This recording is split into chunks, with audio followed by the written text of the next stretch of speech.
Bienvenue sur cette nouvelle vidéo permettant de découvrir les droits utilisateurs et la gestion du multitenant au sein de la solution. Pour cette démo, nous avons créé 3 buckets pour 2 sociétés différentes. 2 à usage de liaison avec le logiciel Vim et le troisième pour une liaison avec Rubrik.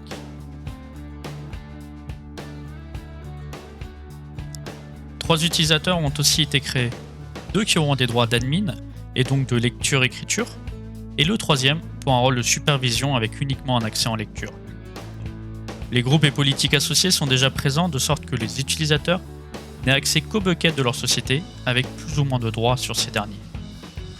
Nous allons ainsi, en utilisant S3 Browser, pouvoir vérifier la gestion des accès entre buckets ainsi que l'isolation des données permettant une utilisation multitenant.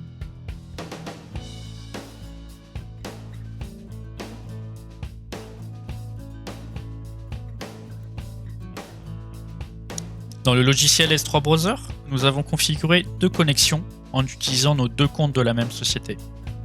Le premier avec des droits de lecture-écriture, le deuxième uniquement en lecture. On pourra constater que seul l'access key et le secret key diffèrent entre les 2 connexions, mais que l'URL du endpoint reste la même.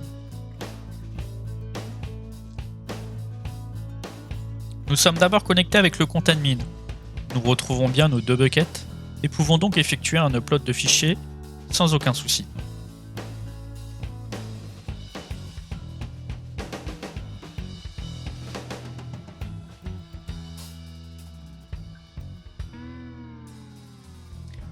Nous basculons maintenant sur notre compte de supervision.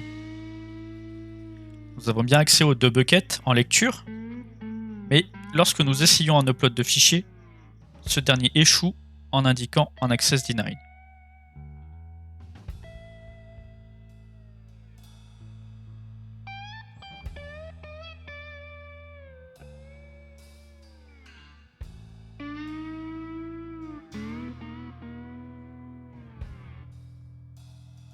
Rajoutons maintenant un nouveau compte depuis S3 Browser pour se connecter au bucket de la deuxième société. Le endpoint ne change toujours pas, il peut rester le même pour l'ensemble des tenants, seul le compte est modifié. Désormais, en étant connecté avec ce compte, nous n'avons plus qu'accès au bucket de cette société, avec les droits de lecture-écriture que nous avions établis.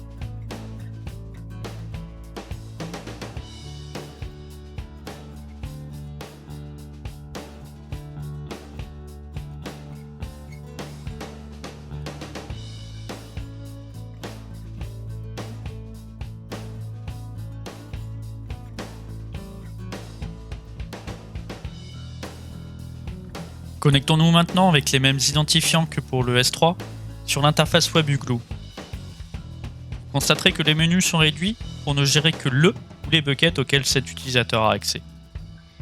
Avec ce compte qui n'est pas super user, vous ne pourrez pas gérer les utilisateurs et donc les droits associés, mais uniquement surveiller l'état de santé du cluster et de vos buckets.